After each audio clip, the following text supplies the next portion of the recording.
Glória a Deus. Aleluia. Estamos aqui mais uma vez, diante da palavra do Senhor, né? Alguns irmãos compareceram hoje aqui. Você que está em casa também pode estar junto conosco no mesmo Espírito, para junto nós meditarmos na palavra de Deus, darmos sequência aí ao nosso estudo da carta de Paulo aos Romanos. Hoje nós falaremos de um tema extremamente importante, não mais importante que os demais, porém, o tema dessa manhã é o Espírito de Deus dos Filhos de Deus. Um assunto que muitas vezes pouco falado, irmãos, a respeito do Espírito Santo, da ação do Espírito Santo, da pessoa do Espírito Santo. Nessa manhã, o tema da lição, Espírito de Deus dos Filhos de Deus, lição de número 9, você já pode pegar a sua lista, abrir a sua Bíblia lá em Romanos, capítulo número 8. Você que está em casa, não fique apenas assistindo, mas também participe, com dúvidas, comentários, textos relacionados ao tema, você pode colocar aí no chat. Nós vamos estar mencionando aqui.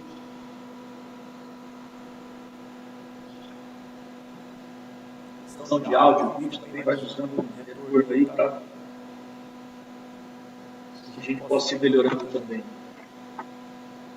Lição de número 9, o Espírito de Deus, os Filhos de Deus.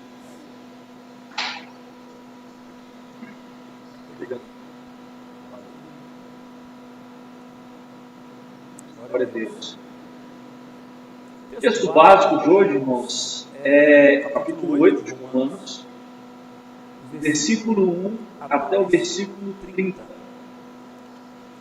Não é todo o capítulo 8, apenas até o versículo 30. Nosso texto básico. E atenção para o nosso versículo-chave, que é o versículo 9. O versículo que fundamenta, né? Traz a essência de toda a lição. Começando a leitura, Romanos capítulo 8, versículo, falando também aos irmãos que estão presentes aqui, que devem participar, falar, comentar, se sintam livres, amém? Romanos capítulo 8, verso 1 diz assim: agora, pois, já nenhuma condenação há para os que estão em Cristo Jesus. Porque a lei do Espírito da vida em Cristo Jesus te livrou da lei do pecado e da morte. Quanto que for impossível a lei do que estava enferma pela carne, isso fez Deus enviando seu próprio Filho, semelhança de carne pecaminosa, do tocante ao pecado.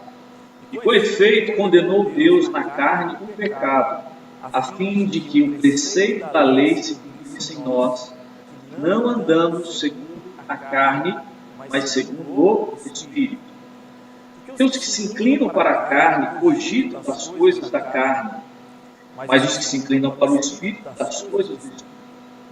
Porque o pendor da carne dá para a morte, mas o Espírito para a vida e paz. Por isso, o pendor da carne é inimizade contra Deus, pois não está sujeito à lei de Deus, nem mesmo pode estar.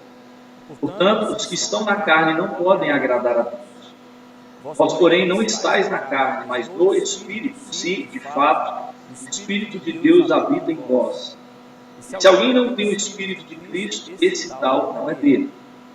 Se, porém, Cristo está em vós, o corpo, na verdade, está morto por causa do pecado, mas o Espírito é vida por causa da justiça.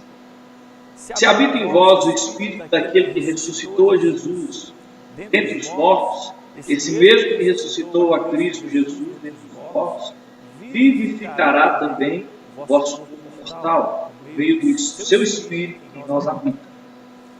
Assim, pois, irmãos, somos devedores não à carne, como se constrangidos a viver segundo a carne. Porque se viveis segundo a carne, caminhais para a morte. Mas se pelo Espírito mortificardes os feitos do corpo, certamente vivereis. Pois todos os que são guiados pelo Espírito de Deus são filhos de Deus. Porque não recebestes o Espírito de escravidão para viveres outra vez atemorizados, mas recebestes o Espírito de adoção, baseado no qual clamamos, Abba, Pai. O próprio Espírito testifica com o nosso Espírito que somos filhos de Deus.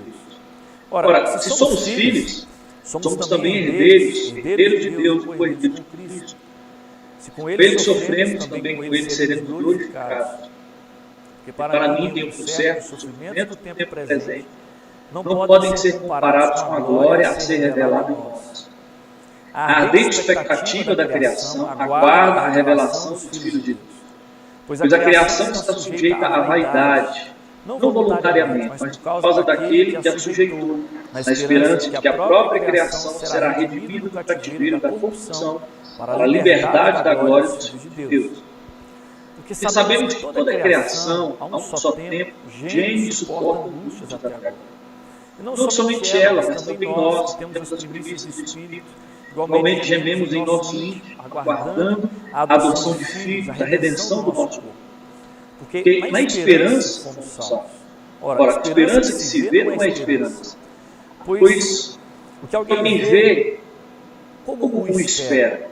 Mas se esperamos o que não vemos, com paciência o aguardamos.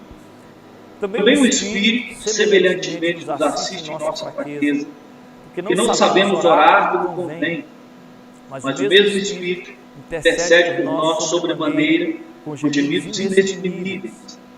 E aquele que sonda os corações sabe qual é a mente do Espírito, porque segundo a vontade de Deus é que ele intercede pelos santos. Sabemos que todas as coisas cooperam para o bem daqueles que amam a Deus, daqueles que são chamados segundo o seu propósito. Porquanto os que de antemão conheceu, também os predestinou para serem conformes à imagem do seu Filho, a fim que ele seja o primogênito entre muitos irmãos. E aos que predestinou, a esses também chamou. E aos que chamou, a esses também justificou.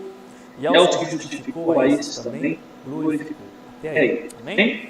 A lição passada, irmãos, nós falamos, a lição número 8, ela tinha como tema o cristão e a lei. Nós tivemos um estudo aqui, onde nós entendemos a correlação do cristão e da lei. Como que era o relacionamento daquela pessoa que tentava buscar a Deus por meio da lei. Fracasso total. Por mais que houvesse esforço, por mais que houvesse uma disciplina, por mais que houvesse um empenho, toda pessoa que tentava chegar a Deus por meio da lei, ela iria fracassar.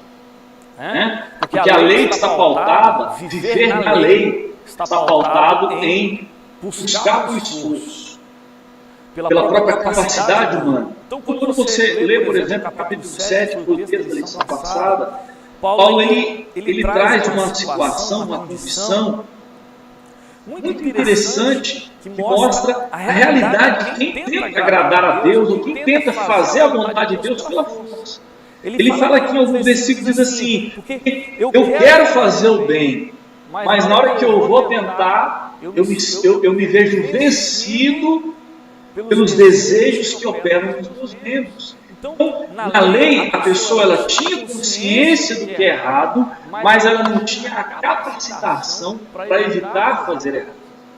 Na lei, a pessoa até tinha uma consciência, uma noção do que era certo e do que era errado, mas ela não tinha a capacidade de executar aquele bem. Ela não tinha a capacidade de andar em obediência. Então, a vida na lei era uma vida de esforço e de fracasso. Esforço humano e de fracasso. Por isso que Paulo, ele conclui o capítulo 7, embora a Bíblia não foi escrita em capítulos, mas ele conclui aqui essa linha de pensamento, dizendo assim: miserável homem que sou, quem vai me livrar dessa condição, que eu tento fazer o bem, mas não consigo?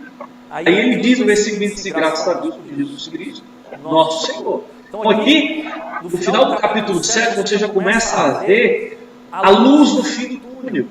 A solução para esse problema que o homem vinha sofrendo, que o homem não tinha condições de resolver, que é o quê? Voltar novamente à condição original, de viver uma vida de santidade, de agradar a Deus. O homem tentava, mas falhava terrivelmente. Mas agora Paulo já começa a olhar, graças a Deus por Jesus, através dele há uma esperança. E ele começa dizendo aqui no versículo 1, capítulo 8, agora, pois, quer dizer, passou esse tempo da vida na lei, pela lei, alcançar a Deus pelo cumprimento da lei. Agora, pois, quer dizer, mudou de face. Amém? Mudou de condição. Agora, hoje já nenhuma condenação há para aqueles que estão em Cristo Jesus. Então, a lição de hoje, ela vai falar-nos basicamente da habitação do Espírito em nós e da capacitação do Espírito em nós. Então, vou repetir. Habitação, e na revista ela usa até outra palavra. Habitação e habilitação. Habilitação é o mesmo que capacitação ou condicionamento que o Espírito Santo nos dá. Enquanto que a lei, na lei havia a evidência do pecado, e o pecado trazia morte. Agora, nós vamos entrar agora no entendimento da lei do Espírito e da vida. Qual foi um dos maiores benefícios que o sacrifício de Jesus na cruz conquistou para nós? Foi nos libertar da lei do pecado e da morte e nos colocar na lei do Espírito e da vida. Irmãos, Deus não só perdoa os nossos pecados, não perdoa a nossa dívida. É sempre importante nós falarmos isso. Quando o pecado aconteceu no Jardim do Éden, o homem teve um duplo prejuízo. Primeiro, uma dívida astronômica contra Deus. Segundo, uma natureza incapaz de pagar essa dívida. Então, não foi simplesmente uma dívida enorme, porque o pecado é dívida. Mas foi também o quê? Uma natureza que o homem herdou do pecado, uma natureza pecaminosa, que além da dívida, que era um dos prejuízos, tinha também agora uma condição corrompida que o tornava incapaz de pagar essa dívida. Então foi um duplo prejuízo. Agora, quando Jesus morreu na cruz, ele restaurou esses dois prejuízos que Adão tinha causado para toda a humanidade. Jesus agora ele restaura. De que maneira? Primeiro, ao sofrer na cruz e morrer, essa fase de sofrimento e morte de Jesus significava o quê? A solução do primeiro problema, que era a nossa dívida. Quando Jesus foi duramente castigado e morto, o sofrimento e morte significa o quê? O castigo que nos traz a paz estava sobre ele. Aquilo que nós merecíamos caiu sobre Jesus. Então, se Jesus tivesse só sofrido e morrido, nós seríamos perdoados. Mas a ressurreição de Cristo, ela significou também a nossa ressurreição e a nossa nova vida. Então, é tremendo, irmãos. O que aconteceu com Jesus aconteceu conosco. Quando ele sofreu e morreu, ele estava sendo punido no pecado. Então, isso resolveu a questão da dívida. Mas quando Jesus ressuscitou ao terceiro dia, o segundo benefício da graça,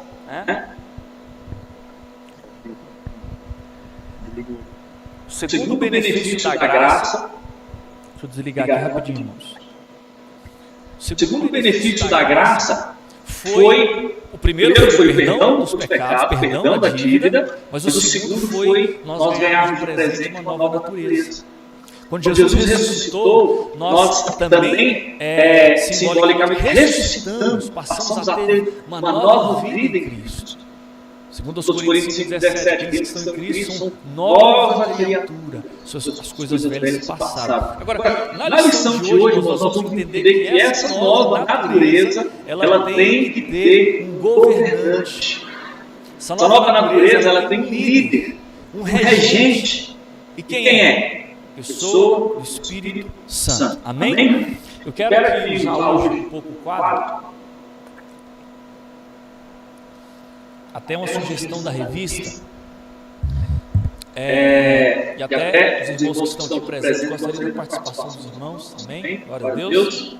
Os que estão em casa, talvez pode participar também no chat aí, colocar aí, o pessoal está atento aí. Então eu vou colocar aqui 4 palavras que supostamente poderiam representar o Espírito Santo, e os irmãos vão falar se está certo ou está errado, né? Não sei se o pessoal vai enxergar aí. Está conseguindo ler aí, gente? O que está escrito? Força mística. Esse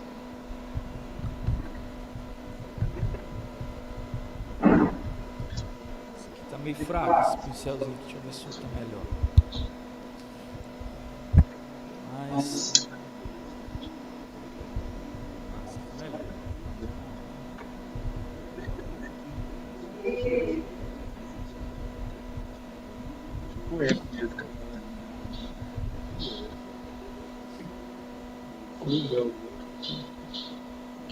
Tá, vou deixar essas palavras, que são as palavras da revista. O que vocês acham? Essas três palavras, no caso essas aqui são duas, né?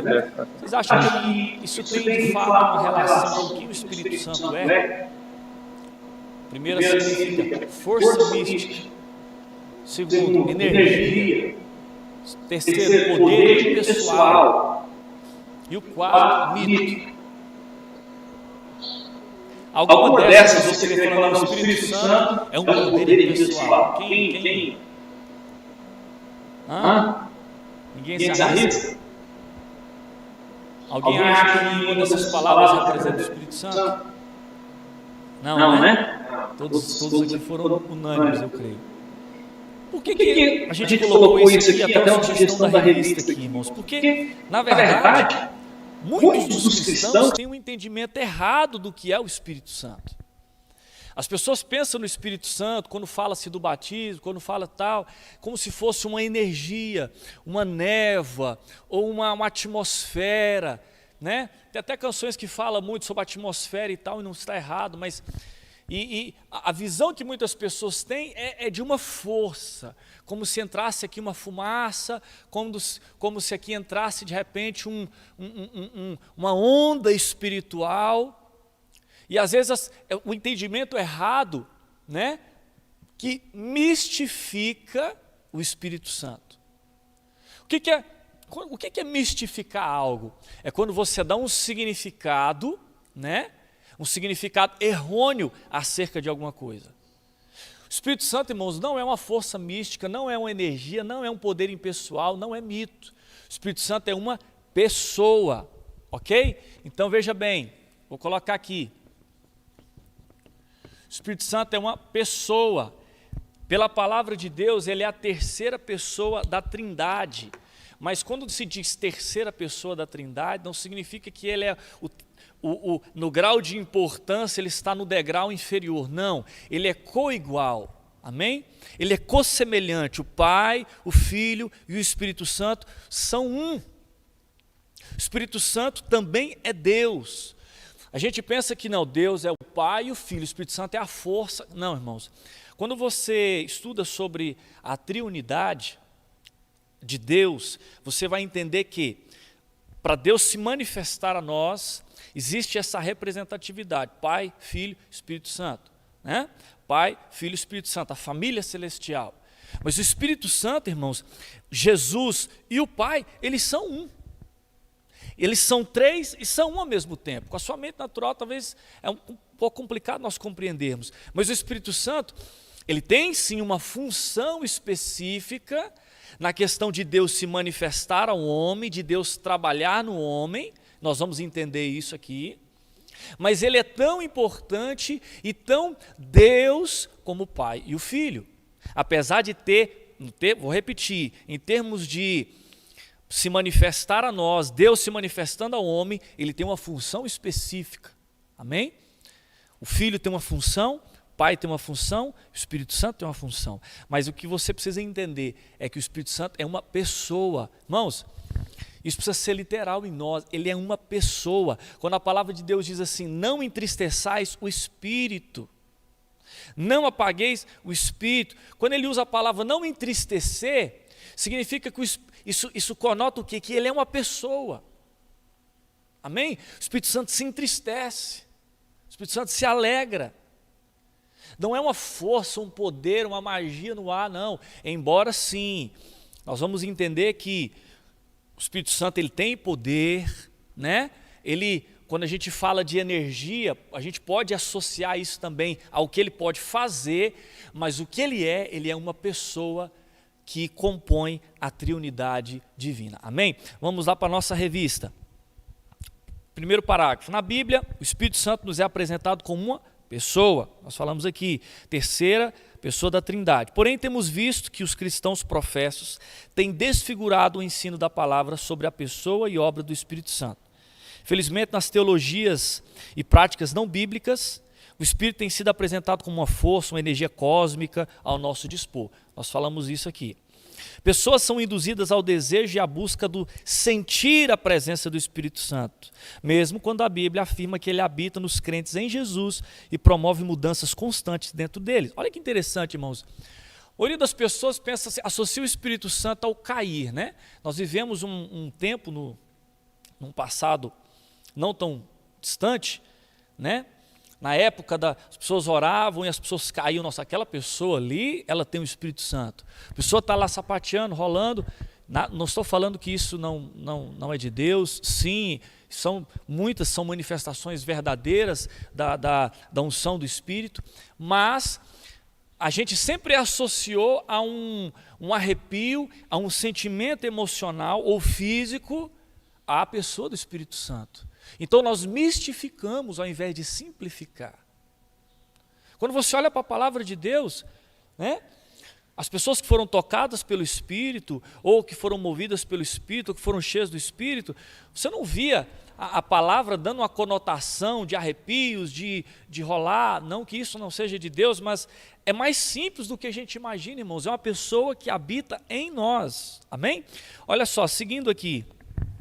O Espírito é a pessoa da Trindade responsável por aplicar toda a obra do Pai e do Filho na vida dos salvos, acompanhando-os eficazmente todos os dias. Essa revista, a nossa lição de hoje, né, ela é dividida em 3 tópicos. O primeiro tópico nós vamos falar a lei do Espírito. Lendo o primeiro parágrafo diz assim, no capítulo 8 de Romanos, o apóstolo Paulo apresenta algumas conclusões sobre a operação poderosa do Espírito na vida dos filhos de Deus, que são construídas a partir de toda a argumentação que vinha fazendo até agora, e especialmente do que ele escreveu nos capítulos 3, 4 e 5, acerca da salvação por meio da morte e ressurreição de Cristo. E a palavra agora enfatiza que essa salvação já é nossa, já estamos em Cristo, em oposição a estar em Adão. Então veja bem, quando a gente inicia a leitura aqui no versículo 1, diz que nós estamos agora numa outra condição, onde não há mais condenação. Por quê? Porque nós estamos em Cristo Jesus. Segundo parágrafo, assim a vida do Espírito e as bênçãos provenientes dela têm seu fundamento na obra de Cristo Jesus. Não existe condenação para aqueles cujo pecado foi pago por Cristo. Diante da obra de Jesus, passamos a experimentar a libertação trazida por uma nova lei, diferente daquela exposta no capítulo 7. Aparece agora a lei libertadora do Espírito, que garante a inexistência de quaisquer acusações ou condenações para os que estão em Cristo. Então, vamos entender, irmãos, essa introdução do capítulo 8 aqui. Quando a gente lê, nós precisamos ter muito cuidado, e esse é o nosso entendimento doutrinário a respeito da questão da regeneração, da questão da vida no Espírito, da questão do andar no Espírito e até mesmo com relação à salvação. Por que é importante nós entendermos esses fundamentos serem firmados na nossa vida? O capítulo 8, versículo 1 diz, agora, pois, não há mais nenhuma condenação para quem está em Cristo. Subentende-se então que, se eu estou em Cristo, ou seja, aceitei a Jesus como meu Senhor e Salvador, esse único ato, esse é o entendimento que muitas pessoas têm, vamos entender um pouco mais profundo. Se eu aceitei Jesus, se eu recebi na minha vida a presença de Deus, se eu nasci de novo, significa que eu não tenho mais condenação sobre mim. Isso é uma verdade, sim ou não? Sim, mas não é toda a verdade. Por quê, irmão? Não é toda a verdade, como assim?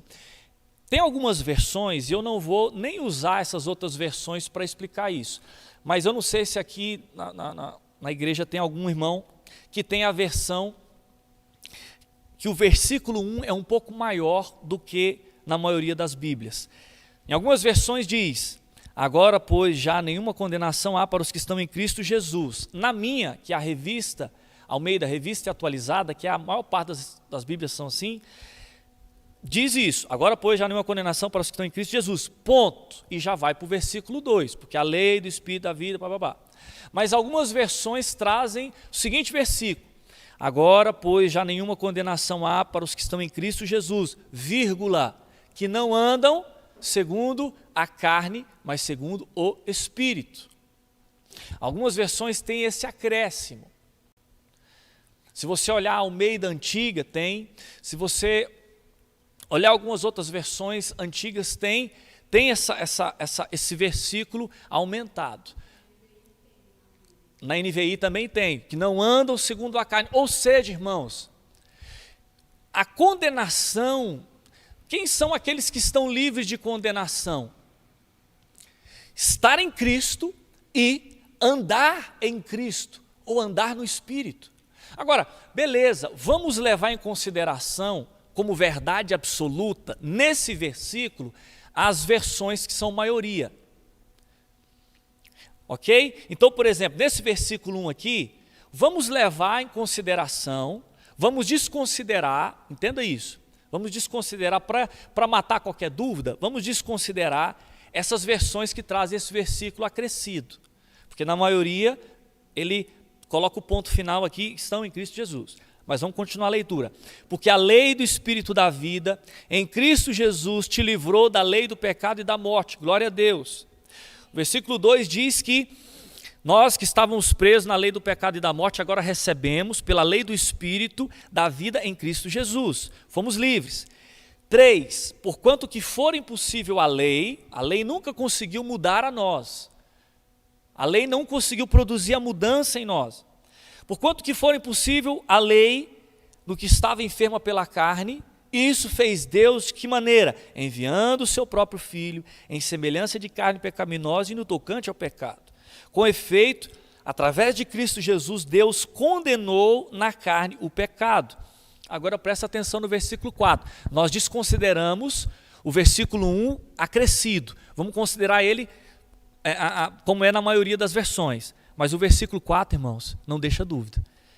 A fim de que, ou seja, tudo aquilo que Deus fez em Cristo Jesus, todo o benefício que o Senhor Jesus trouxe de nos tirar da lei, do pecado e da morte, do esforço humano, da meritocracia e nos transportar para uma condição de vida espiritual, onde nós recebemos o perdão dos pecados e uma nova natureza capaz de agradar a Deus. Agora, versículo 4, a fim de que o preceito da lei se cumprisse em nós, quer dizer, todo o sacrifício de Jesus nos levou para quê? Para nos considerar justificados diante de Deus, a fim que as exigências da lei fossem achadas em nós. Ou seja, toda a lei de Deus que precisava ser cumprida para que fôssemos aceitos, ela foi cumprida em Jesus e automaticamente todo aquele que crê em Jesus, os preceitos da lei foram aplicados a nós. Mas ele coloca uma vírgula aqui, o que é o complemento do versículo 4? Que não andamos segundo a carne, mas segundo o Espírito. Irmãos, qual é o entendimento importantíssimo que nós precisamos ter aqui? A vida cristã é de porta e caminho. Eu aceitei Jesus, glória a Deus, não há condenação mais para mim. Nós já vimos em lições passadas que Paulo ele mata essa questão. Como abundou o pecado, superabundou a graça, então quer dizer que eu não preciso ter tanta preocupação em buscar uma vida de santificação, porque o Senhor Jesus já foi punido até pelos pecados que eu vou cometer. Veja bem, irmãos, a Bíblia ela liga os pontos. Ela não deixa nenhuma pergunta sem resposta. Ele diz o seguinte, que o sacrifício de Jesus fez com que o preceito da lei fosse cumprido em nós, mas não é só o estar em Cristo no sentido de ter aceitado Jesus. Estar em Cristo também significa o quê? Andar no Espírito e não segundo a carne. Ou seja, aquela pessoa que teve até uma experiência com Deus, que aceitou Jesus, mas vive uma vida liberalmente no pecado, essa pessoa está debaixo de condenação. O versículo 1 aqui, não há condenação, não se aplica a essa pessoa. Porque ela voltou para uma vida deliberadamente do pecado. Então veja bem, quando Paulo, ele fala lá em Gálatas, abra sua Bíblia lá em Gálatas, capítulo de número 5. Gálatas capítulo 5, versículo 24.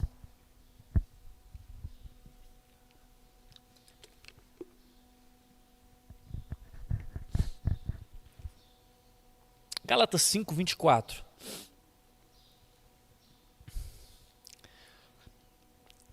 Olha o que diz: os que são de Cristo Jesus crucificaram, está no passado, é uma realidade. Os que são de Cristo Jesus crucificaram a carne com as suas paixões e concupiscências. Então, o versículo 24, ele está falando de uma condição.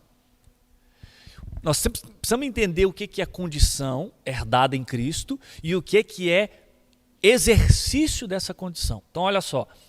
Os que são de Cristo Jesus, o que aconteceu com a carne? Ela está crucificada lá na cruz. Amém? Quando você creu em Jesus, você, espiritualmente falando, entrou numa condição de vivo para Deus e morto para o pecado. Sua carne está crucificada com Jesus na cruz. Agora a pergunta é, irmãos, levando para o lado prático, mesmo você tendo nascido de novo, sua carne nunca mais se manifestou? Você nunca mais teve uma raiva, perdeu a paciência com alguém? Com certeza, irmãos, todos, sem exceção, todas as pessoas, por mais genuíno que tenha sido o novo nascimento de alguém, ele ainda vê na sua vida cotidiana traços da velha natureza. Mas por que, se a palavra está dizendo de forma clara, eles crucificaram a carne, com as suas paixões e concupiscências? Mas aí o versículo 25, ele mostra que uma coisa é uma condição que você recebeu, outra coisa é o exercício dessa condição, que é, se vivemos no Espírito, nesse contexto de Gálatas, uma coisa é viver e outra coisa é andar. Se vivemos no Espírito, andemos também no Espírito. Qual a diferença entre viver e andar? Sabe qual é a diferença? A diferença é o seguinte, vamos supor aqui, vamos usar o exemplo do Valdomiro aqui. Está sentado, não está sentado aqui muito na frente, mas eu vou usar. O Valdomiro tem 2 filhos, o Otávio e o Gustavo. Nós sabemos, é uma lei básica, eles são herdeiros do Valdomiro e da Quildamar. Eles, por direito, eles têm essa condição. Daqui a muitos anos, se Jesus não voltar, né? Estou com uma suposição, que é bem capaz que... Quando o Valdomiro e a Quildamar não estiverem mais entre nós, obviamente o Gustavo e o Otávio são herdeiros. Eles vão herdar tudo aquilo que o Quildamar e o Valdomiro deixaram para eles. Então, eles têm esse direito. Eles têm essa condição, por lei. Tem. Ah, não, porque tem que... Não, eles têm essa condição, é lei no nosso país, certo? Então, quando eles morrerem, a casa, qualquer bens que o Valdomiro e o Quildamar tiverem, serão agora por direito dos seus filhos. Mas aí, de repente, o Otávio, eu sei que eu tenho direito a tudo isso, mas eu não quero acessar nada disso, eu vou viver aqui como se eu nunca tivesse tido um pai e uma mãe. Então, veja bem, ele tem a condição, mas não vive nela. O que é viver? É quando você tem, Deus já te deu. Olha, está aqui, pela graça sois salvos por meio da fé, você tem perdão dos pecados, você tem uma nova natureza, você tem a presença do Espírito Santo. Agora, andar, irmãos, nesse contexto aqui de Gálatas, viver é uma condição que Deus te deu. Andar é quando você exercita essa condição. O que é o problema de muitas pessoas, de muitos cristãos? Eles até ganharam essa condição, mas se recusam a andar nessa condição. Vivem aquém daquilo que Deus chamou eles. Você quer uma prova disso? Quando Paulo escreveu aos Coríntios, ele fala assim, irmãos, eu não pude tratar vocês como a espirituais. Ele fala, irmãos, quer dizer, pessoas que já tinham nascido de novo.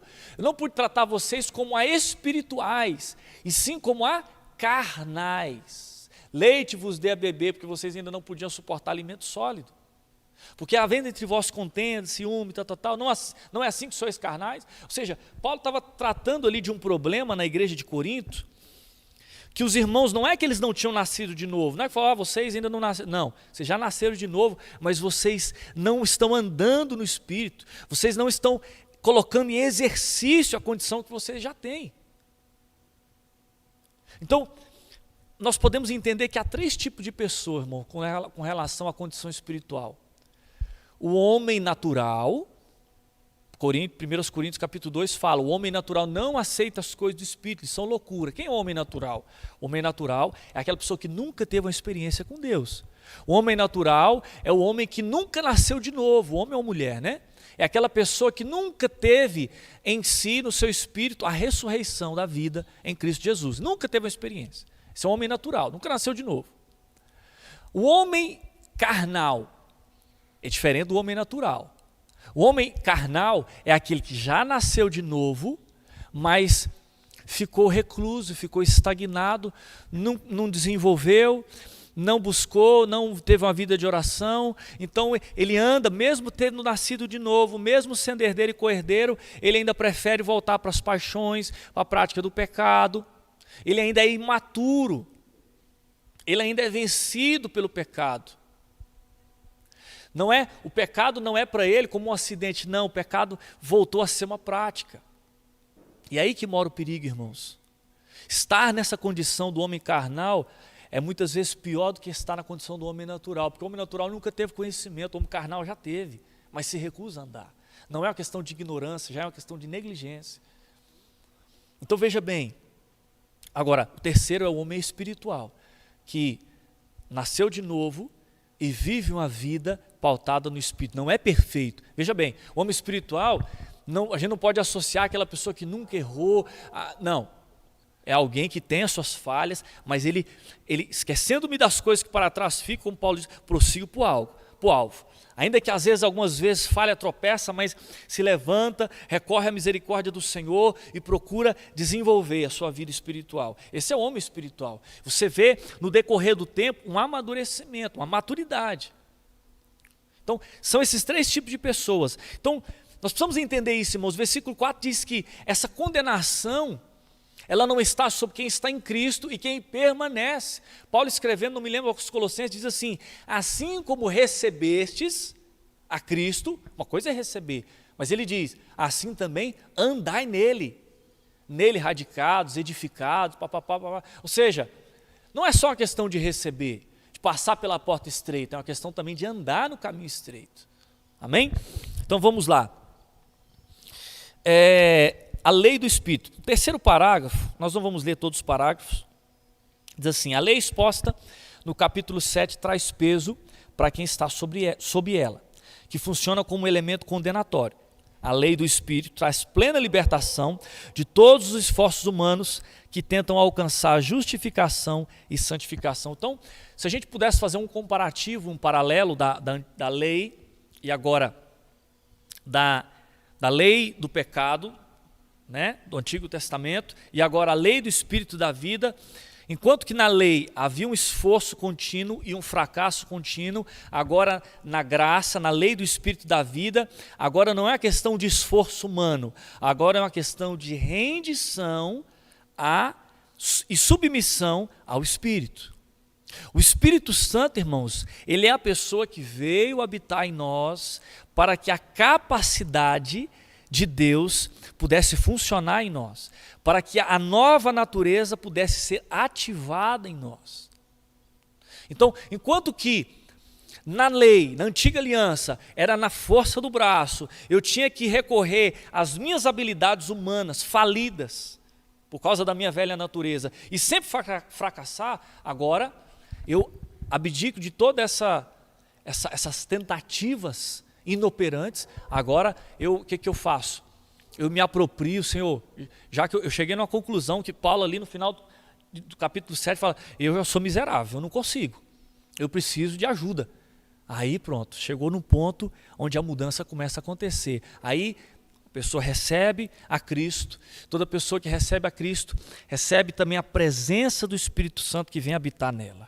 Ela passa a ter agora condições de, através do Espírito, mortificar os feitos do corpo, da velha natureza, que vai sendo mortificada dia a dia, pelo Espírito, agora começa a pender para as coisas espirituais, que é o que diz aqui no versículo 5 em diante. Olha só, porque os que se inclinam para a carne, cogitam das coisas da carne, mas os que se inclinam para o Espírito, das coisas do Espírito. O pendor da carne dá para a morte, mas o do Espírito para a vida e paz. O pendor da carne é inimizade contra Deus, pois não está sujeito à lei de Deus, nem mesmo pode estar. Porque os que estão na carne não podem agradar a Deus. Então veja bem, irmãos, essa palavra inclinação, ela é muito propícia, porque a inclinação ela é processual. Ela é gradativa. Quando nós recebemos a presença de Deus, recebemos uma vida nova, a partir daí nós podemos desenvolver um relacionamento com Deus. Agora, cabe a cada um de nós o quê? Se inclinar para o Espírito ou para a carne. É interessante que o texto, ele deixa explícito, porque os que, esse os, quem que é? Somos nós, cada pessoa, né? Todos os homens e mulheres, está falando do ser humano. Os que, não é, ou seja, entenda isso, não é o Espírito Santo que te inclina.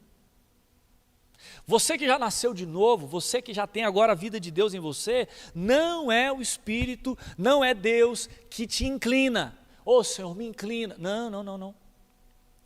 Quem se inclina é você.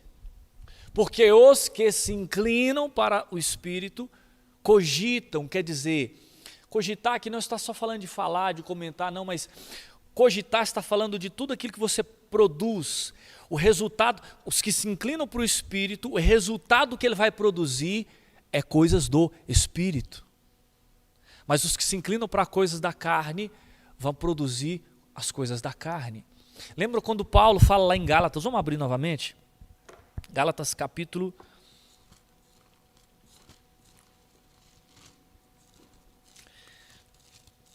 Alguma pergunta aí, Caleb? Gálatas capítulo 6.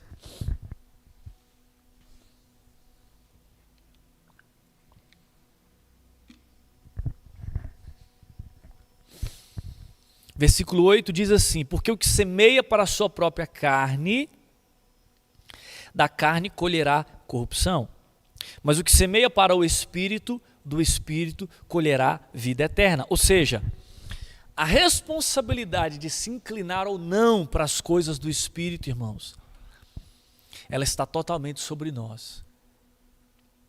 O que Deus podia fazer a nosso respeito, Ele já fez em Cristo Jesus, que é nos dar essa condição de herdeiro, de co-herdeiro, de abençoado com toda sorte de bênção espiritual. Tudo que Deus poderia fazer já está feito em Cristo. Agora, o papel de se inclinar para isso dia após dia, para que a nossa vida produza, cogite coisas do Espírito, a responsabilidade é nossa. Amém? Então vamos lá.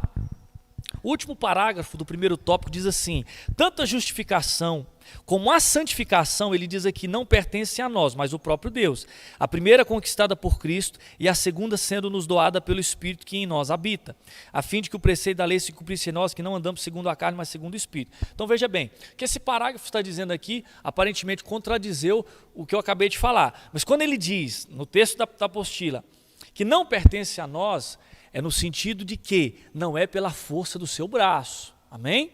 Não é, quando eu digo aqui, que a responsabilidade de se inclinar para as coisas do Espírito, isso não é mediante a sua capacidade humana, ao seu nível intelectual, ao seu nível de QI, não tem nada a ver. Amém? Não está falando aqui, nós não estamos falando que, quando nós dizemos que a responsabilidade de se inclinar para as coisas do Espírito é responsabilidade nossa, isso não é através da nossa força, da nossa carnalidade, da nossa humanidade. Não, é através do Espírito também. Porque se pelo Espírito mortificados os feitos do corpo, lá em Romanos capítulo 8, versículo 13 diz: se eu pelo Espírito mortificar os feitos do corpo, certamente eu viverei.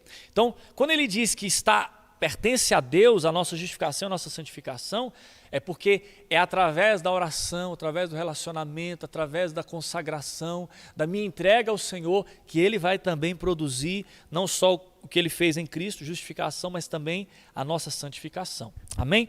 Segundo tópico, a vitória do Espírito sobre a carne. Esse tópico nós já falamos bastante aqui até o momento. O primeiro parágrafo diz: sem a habilitação do Espírito, todo homem é incapaz de cumprir a lei de Deus. E assim sendo, é condenado à morte.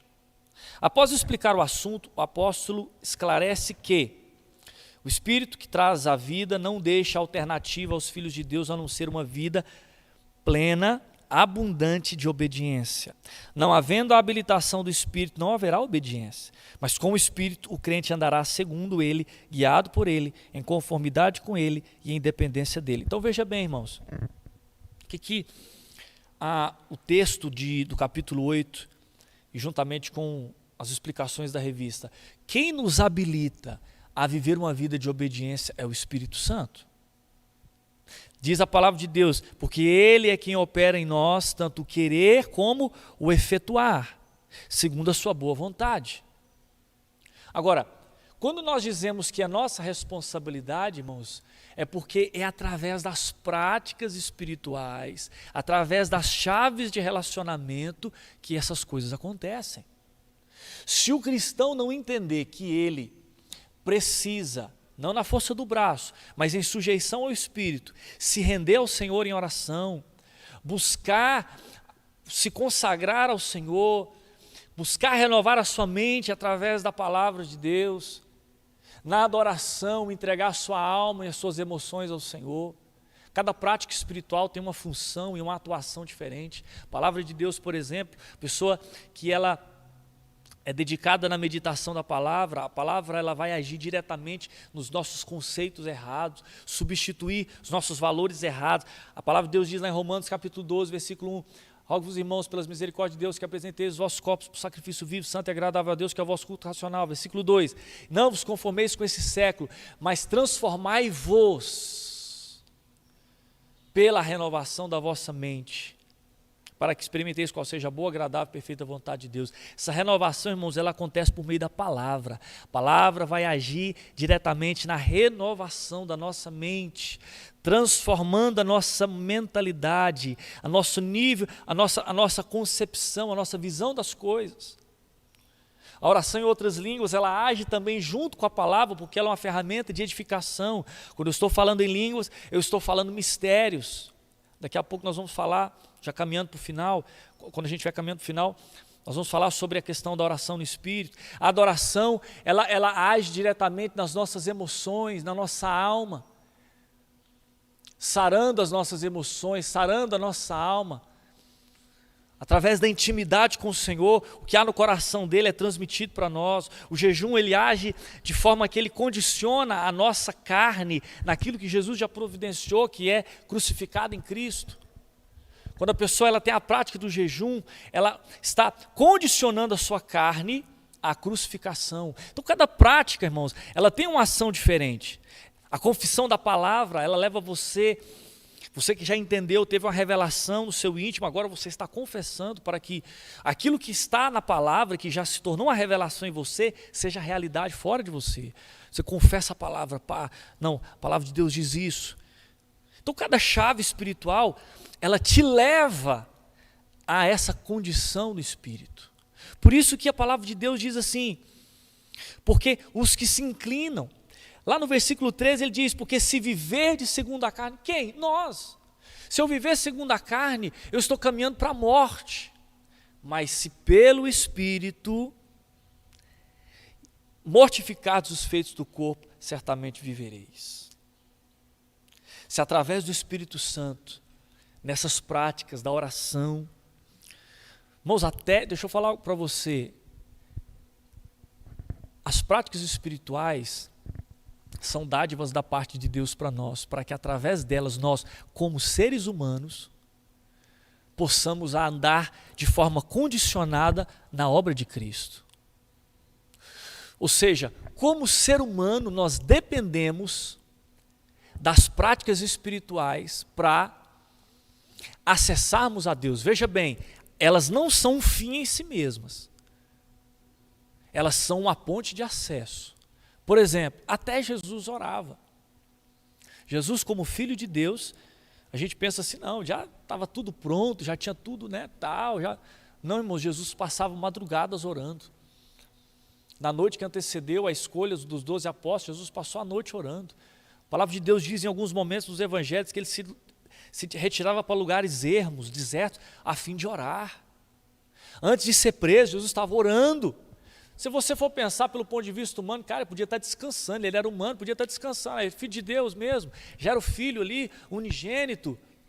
Mas como ser humano, ele deixa para nós uma lição, que até o Senhor Jesus, em forma humana, ele precisava orar. Paulo orava, os apóstolos oravam, ou seja, são práticas espirituais que eu condiciono a minha vida, a minha alma ao Espírito. E após isso, o que eu vou produzir é fruto do Espírito. A nossa alma tem o poder de nos transformar naquilo que nós mais colocamos diante dela. Aquilo que você mais se coloca diante, aquilo que você mais absorve, porque a alma, nossa alma, ela é como uma esponja. Aquilo que você mais coloca diante de você, por isso que a Bíblia diz que os olhos são a janela da alma. Se eu não estiver enganado, é isso mesmo. Os olhos são como a lâmpada do corpo, também diz. Se os nossos olhos forem maus, todo o nosso corpo estará em trevas. Não está falando somente, irmãos, de você, né, de uma forma física, né? Você tem que estar prestando atenção aqui no trânsito, para não ser atropelado, ou tal coisa. Não, está falando de um aspecto espiritual também. Aquilo que você coloca diante dos seus sentidos físicos, que você ouve, que você vê, você está trazendo isso para dentro da sua alma. E você vai ser transformado naquilo a que você mais se inclina. Isso é uma lei espiritual. Se você se inclina para as coisas do Espírito, se você se debruça diante da palavra, se você ora, se você busca o Senhor, é natural que o fruto do Espírito virá: amor, alegria, paz, longanimidade, benignidade, mansidão, domínio próprio. Ou seja, algo que o Espírito Santo produz através de um relacionamento se torna algo prático. Então, a vitória sobre a carne, do qual aqui a nossa revista fala no tópico 2, ela é capacitada, habilitada pelo Espírito Santo. Ela é habilitada pelo Espírito Santo. O terceiro ponto vai falar das bênçãos do Espírito. Olha só, antes de falar, irmãos, deixa eu só abrir um parêntese aqui, que é importante nós falarmos, antes de nós darmos continuidade aqui, já partir para o último ponto. Perdão, para o último não, para o penúltimo, que ainda tem o quarto aqui. Mas veja bem, aqui num dos parágrafos do tópico 2 diz assim: aquele que é propriedade de Deus em Cristo é habitado pelo Espírito, não está na carne. Esse é um fato incondicional que prova a situação espiritual. Então veja bem, lá no versículo 11 do capítulo 8 diz assim: se habita em vós o Espírito daquele que ressuscitou Jesus dentre os mortos, esse mesmo que ressuscitou a Cristo Jesus dentre os mortos vivificará também o vosso corpo mortal. Não é esse versículo que eu queria não, era o 9. Vós porém não estáis na carne, mas no Espírito, se de fato o Espírito de Deus habita em vós. Se alguém não tem o Espírito de Cristo, esse tal não é dele. Então, por que eu quis abrir esse parênteses? Porque muitas pessoas interpretam esse versículo da seguinte maneira: se a pessoa não é batizada no Espírito Santo, ela não pertence a Jesus. Então vamos colocar aqui duas coisas importantíssimas que nós precisamos entender. Uma coisa é ter o Espírito Santo, outra coisa é ser batizado no Espírito Santo. Então nós vamos chamar a primeira experiência, que é o novo nascimento,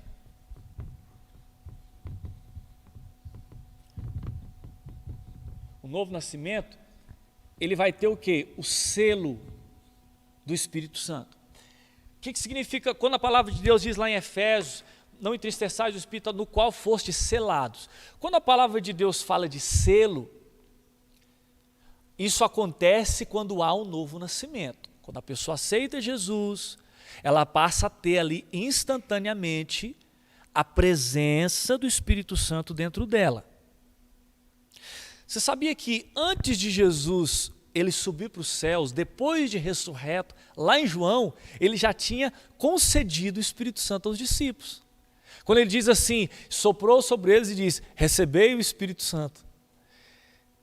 Veja bem, irmãos, se naquele momento alguém morresse, fisicamente falando, já estaria salvo, porque eles já criam, Jesus já tinha morrido e ressuscitado. Estava ali aparecendo para os discípulos e tal.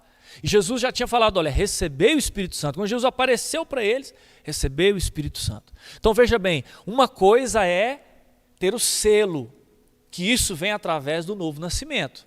Outra coisa um nível diferente, um nível, digamos assim, um pouco mais elevado, não no sentido de meritocracia, mas em termos de condição espiritual, é o batismo no Espírito Santo, que muitos chamam de o enchimento do Espírito Santo e outros chamam de a plenitude do Espírito Santo. Então, uma coisa é ser selado. Se você nasceu de novo, você tem o Espírito Santo, né? Você tem ali a capacidade do Espírito Santo de andar em obediência. Glória a Deus, você está salvo. Se você está andando em Deus e tal, né? Agora, outra coisa é o batismo. Eu já vi pessoas pregando que falam que se a pessoa não é batizada no Espírito Santo, isso significa que ela não tem o Espírito Santo e não está salva, porque está escrito que quem não tem o Espírito, esse tal não é de Cristo. Então, aí há um entendimento errado, há uma linha de pensamento extremamente errada. Uma coisa é ter, outra coisa é ser batizado. Daqui nós vamos entender isso. No terceiro, fala aqui de 4 pontos, 4 bênçãos, 4 privilégios que nós temos quando recebemos o Espírito. A direção do Espírito. Então, agora, vamos ressaltar isso aqui, irmãos. Por que nós podemos dizer que a Bíblia ela amarra muito bem os pontos? Não deixa nenhuma ponta solta. Eu sou filho de Deus.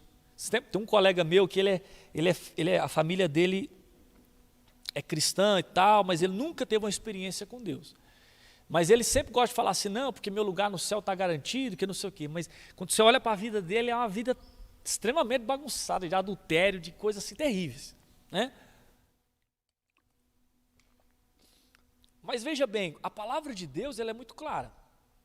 Olha o que está escrito aqui no versículo 14. Quem tiver com a Bíblia aberta pode ler, por favor. Romanos 8, 14.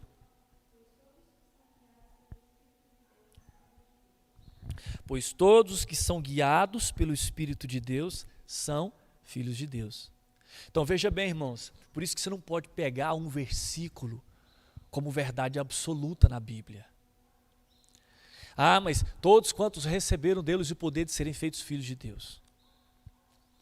Ali tem a palavra de Deus vai falar 2 tipos de filho, ruiós, técnicos, filho maduro, filho imaturo. Aqui ele está falando agora de uma outra condição. Ser filho não é só receber a Cristo, mas também ser o quê? Guiado pelo Espírito.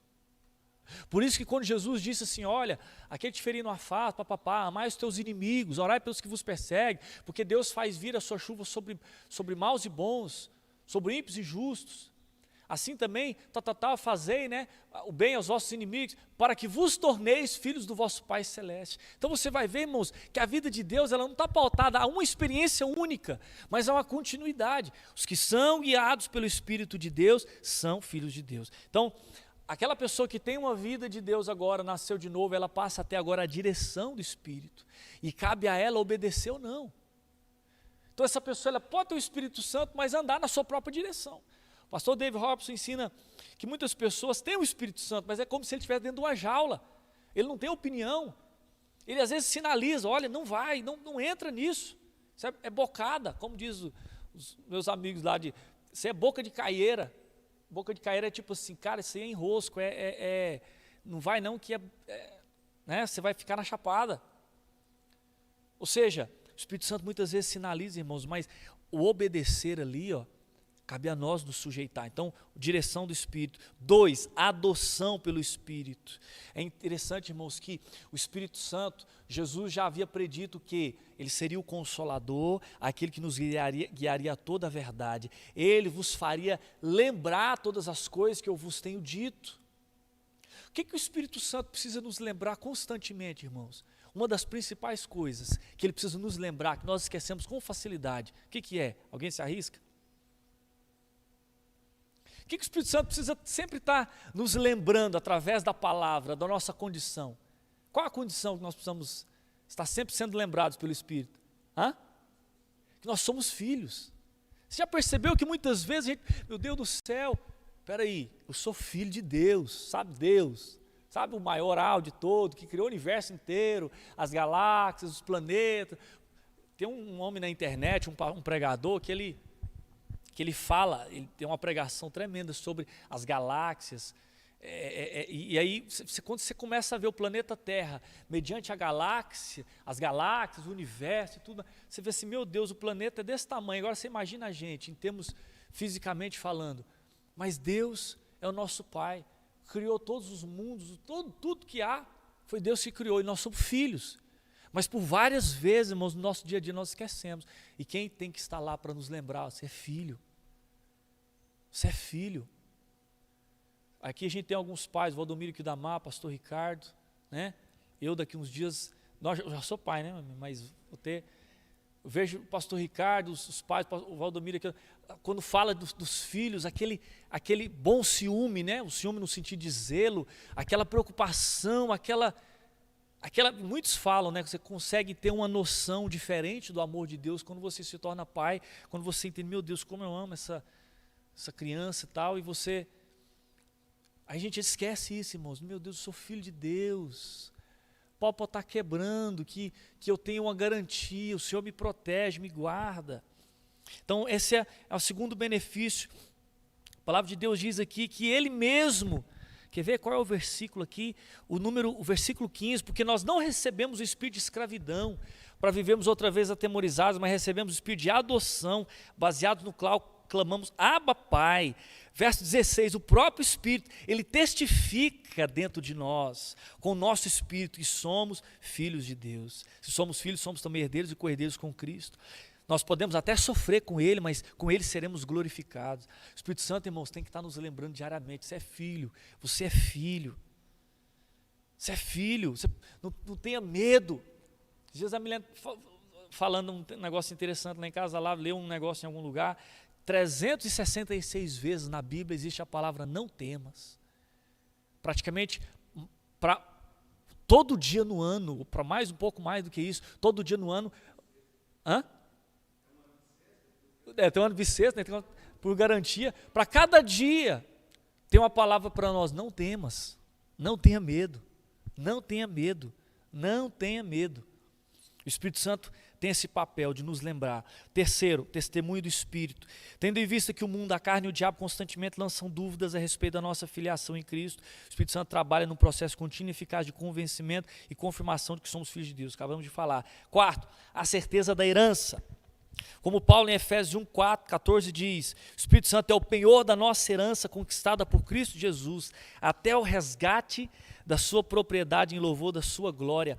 Irmãos, outra coisa que o Espírito Santo nos dá certeza, é da nossa herança eterna. A palavra de Deus diz que Ele é o penhor. Sabe o que é penhor? Já viu falar da casa de penhor? Quando você precisa de um empréstimo, alguma coisa assim e tal, você, por exemplo, eu vou levar esse celular lá para ser penhorado. Penhor é uma espécie de garantia de que eu vou cumprir com o meu compromisso. Ou seja, em poucas palavras, o Espírito Santo em nós, olha que tremendo. Deus não nos salvou e nos deixou ali desamparados. Vamos ver se vocês conseguem chegar até o final da jornada. Não, eu vou colocar em vocês a minha própria presença, o meu Espírito, que ele já é uma parcela inicial como garantia de que tudo vai terminar bem. Meu Deus, isso nos dá uma confiança tremenda. Por isso que a Bíblia fala que é uma esperança, ela é como a âncora da alma, ela está firmada. Você não está ali, meu Deus, indo para um lado e para o outro sem saber incertezas da vida, não. Você tem uma certeza que se Jesus voltar, ou se você morrer, você tem uma garantia. Se o Espírito Santo habita em você, significa que ele já é uma garantia. O selo do Espírito já é o penhor da nossa herança, é a parcela de entrada daquilo que nós vamos herdar na eternidade. Amém? E olha só, no versículo de número, o quarto ponto, quarto tópico, sofrimento e a glória dos filhos de Deus.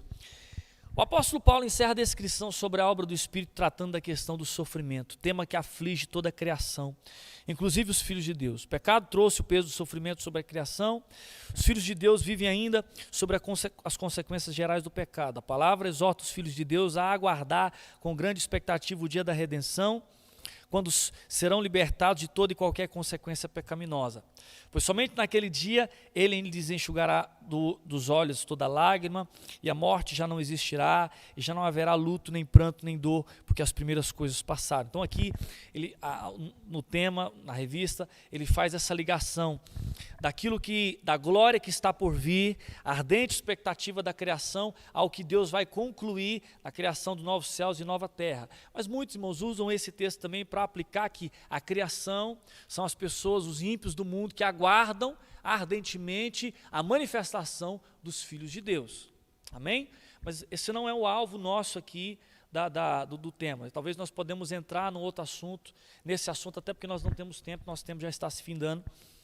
Ele desvia um pouco aqui da questão do assunto do tema do Espírito. Noutra oportunidade nós podemos aprofundar mais. Olha, veja bem, aqui no versículo, terceiro parágrafo do tópico 4 diz: até a chegada do dia, somos assistidos com gemidos inexprimíveis pelo Espírito Santo. Romanos 8, 26.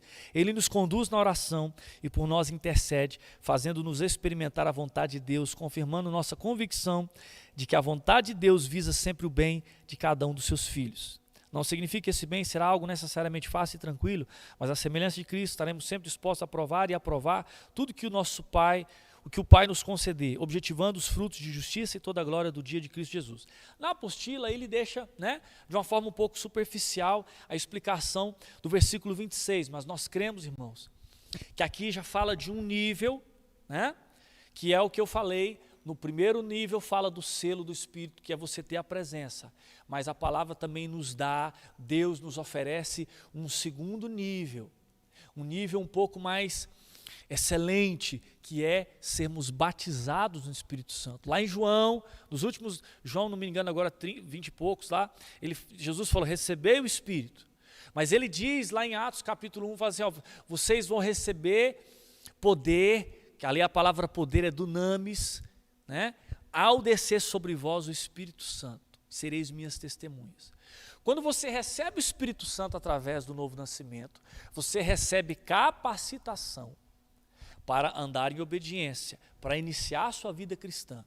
Mas agora o segundo nível, irmãos, quando nós falamos do batismo no Espírito Santo, que é uma coisa que é algo que aconteceu em Atos capítulo 2, eles estavam perseverando unânimes em oração, quando de repente veio do céu um som como de um vento impetuoso, encheu toda a casa onde eles estavam sentados, todos foram cheios do Espírito Santo. Agora não é somente ter, mas ser totalmente tomado, cheio, receber a plenitude ou o batismo do Espírito Santo. E todos passaram a falar em outras línguas. Nós já falamos isso em outras ocasiões, a respeito aqui da oração em línguas. Como nós não temos tempo para aprofundar, se você quiser tem uma palavra no canal que fala só sobre oração em línguas. Mas aqui quando ele diz, também o Espírito semelhantemente nos assiste em nossa fraqueza.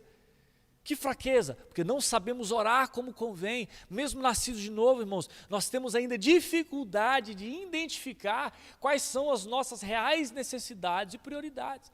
Para isso nós também precisamos do Espírito Santo. O Espírito Santo conhece qual é o coração de Deus e qual é o nosso coração. E a oração em línguas aqui, dentro do contexto, é uma ferramenta essencial, porque é uma oração que eu estou orando, mas quem está formulando é o próprio Espírito. Quando ele fala de gemidos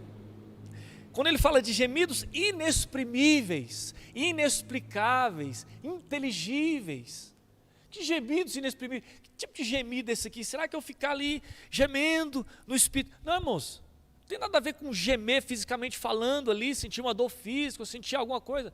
Gemidos inexprimíveis está falando de uma linguagem sobrenatural, que não pode ser identificado humanamente falando. Quem fala em outras línguas não fala a homens, visto que ninguém o entende. Mas em espírito fala mistérios. A oração em línguas é uma chave espiritual. Nós vamos encerrar com isso.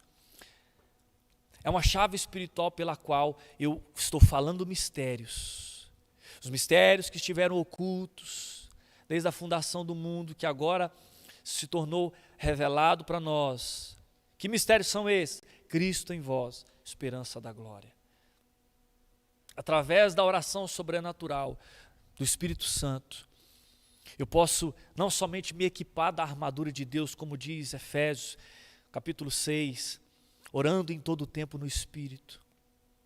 com toda oração e súplica, orando todo o tempo no Espírito. Mas aqui, como diz Romanos, eu posso ter as minhas fraquezas assistidas. Eu não sei o que eu realmente preciso muitas vezes, então eu oro, eu posso orar sim em português, não está aqui menosprezando outros tipos de oração. Senhor, qual é a vontade do Senhor para mim? Senhor, qual é a vontade do Senhor? O que é o melhor? Senhor, o que eu devo fazer? Qual decisão tomar? E em paralelo a isso, você também pode exercer a prática de oração no Espírito, que é a oração em línguas, onde o Espírito Santo está formulando, quem está orando é você, mas quem está construindo a oração, mediante 100% a vontade de Deus, é o próprio Espírito. E essa oração será respondida através de direcionamento e revelação através da sua palavra.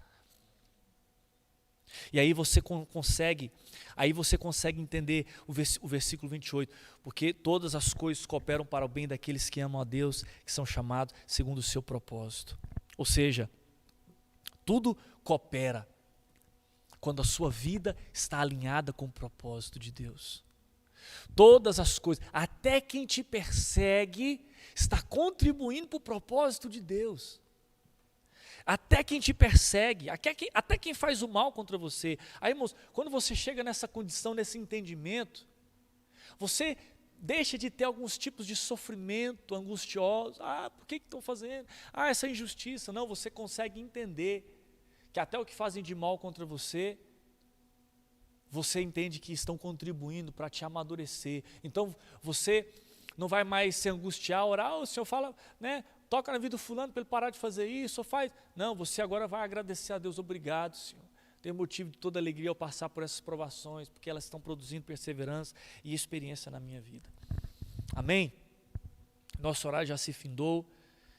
Vamos orar. Senhor, nós te agradecemos nessa manhã pela tua palavra e agradecemos a Deus pela vida do Espírito Santo em nós, que é a garantia de que nós somos guardados pelo Senhor, de que nós temos uma garantia eterna, nós que estamos em Cristo e que, ó Deus, não andamos segundo a carne, mas segundo o Espírito. Pai, que andar segundo o Espírito seja uma realidade, que nós venhamos a ser despertados nisso, para essas verdades, ó Deus, que cabe a nós nos sujeitarmos ao Senhor, ouvirmos a Tua voz, obedecer, andarmos em obediência, mediante o que a Tua palavra tem nos ensinado todos os dias, Senhor. Em nome de Jesus, amém. Às 19 horas, culto e santa ceia. Você que for ficar em casa, você pode preparar a sua ceia, né, para participar junto conosco. Você que vier